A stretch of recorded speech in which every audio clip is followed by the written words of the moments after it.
this is the ball that belongs to Bubba.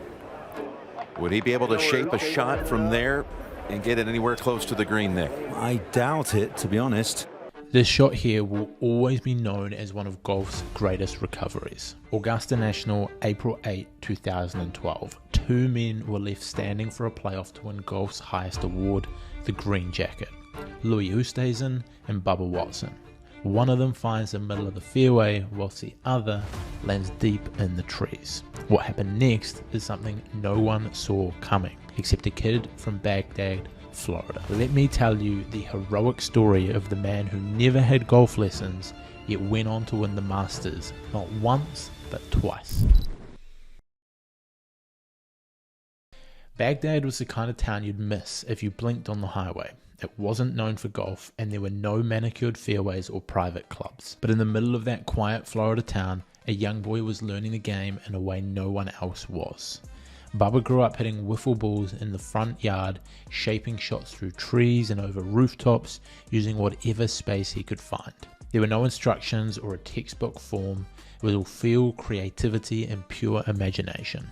His swing was wild, even chaotic to some, and it came from the same place all his shots did, instinct. His father, Jerry Watson, was a former Green Beret who believed in discipline, hard work, and figuring things out on your own. When Bubba asked him for help with his game, his dad handed him a club and said, "Beat it down the fairway." And Bubba took that to heart.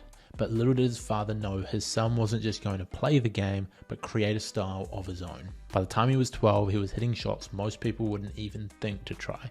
Big hooks, sharp fades, sky-high lobs that bent through the air like something out of a video game. Eventually, Bubba made his way to Milton High, where he played alongside future PGA Tour stars Boo Weekley and Heath Slocum. At Milton, while others tried to perfect their swing, Bubba focused on shaping the ball in ways coaches couldn't teach. In the local tournaments, he started making noise. He won the Northwest Florida Fellowship of Christian Athletes High School Golf Tournament, one of the region's most respected junior events. People still didn't know what to make of his swing, but the results were getting harder to ignore, and slowly a new style of golf was being born.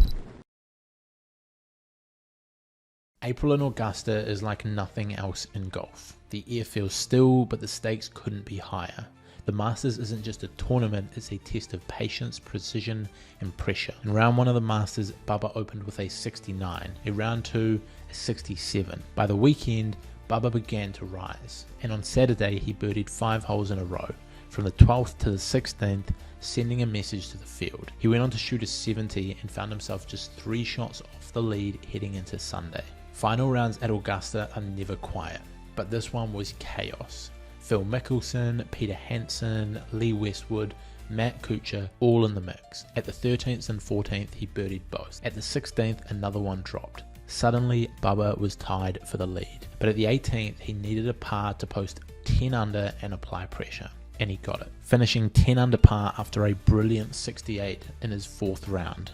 But he wasn't alone. Louis Oosthuizen, the elegant South African, had matched him. And earlier that day, Louis had made history, an albatross at the par 5 second, which only 4 golfers had ever done in Masters history. So when the final putt dropped and the dust settled, 2 men stood tied, and a sudden death playoff would decide who gets to wear the green jacket. Pressure shifted, the course narrowed, and somewhere deep inside those Georgia pines, golf's most unforgettable shot was waiting to be hit.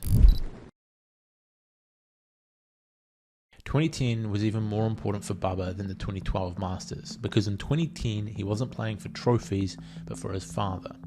His father, Jerry Watson, was fighting cancer. A former Green Beret, the man who didn't believe in shortcuts, who gave him the freedom to find his own way. Jerry had been the quiet force behind Bubba's wild style, but now cancer had taken a hold of him. Bubba here.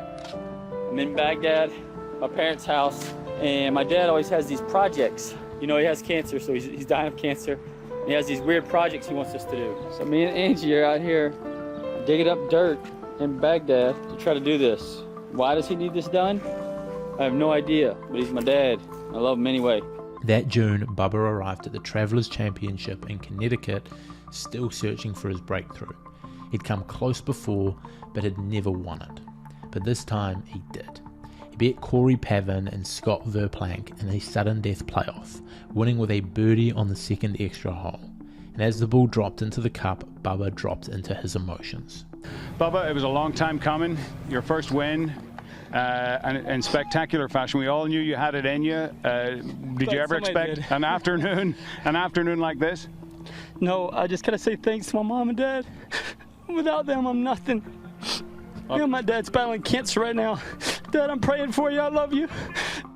A month later, Bubba stood on the brink of another championship, the 2010 PGA Championship at Whistling Straits. He battled through 4 days and forced a playoff against Martin Kaymer. He birdied the first hole, matched Kaymer on the second, but on the final playoff hole, his approach found the water.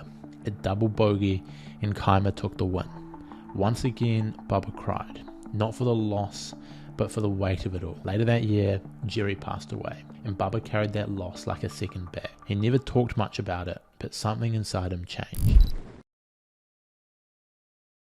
There are moments in sport when everything stands still, and Augusta, on that Sunday evening in 2012, was one of those moments. The Masters had come down to two men, but they couldn't have been more different.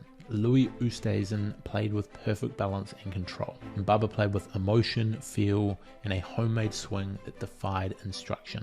They were tied at 10 under par, and now the most famous course in the world was about to demand one final answer. They returned to the 18th, both made par, no edge gained or nerves cracked. Then came the 10th. Lewis went first, a smooth drive down the left side, textbook positioning. Then Bubba stepped up and hit it wildly right, deep into the trees. It wasn't just off the fairway, it was buried in pine straw, under branches and behind shadows. Everyone thought that was it. Lewis will wear the green jacket, but Bubba saw something no one else could. He didn't panic or flinch. He pulled a wedge and trusted his imagination. 164 yards from the trees with a 40-yard hook. The ball launched low, curved in the air like it was defying gravity, and landed on the green, 12 feet from the hole. And Oosthuizen couldn't match it. Bubba walked up, wiping tears from his eyes, and tapped in for par. When the ball dropped, so did his knees. He wasn't thinking about legacy or records or even the green jacket. He was thinking about Bagdad and his father, about everything it took to reach that moment.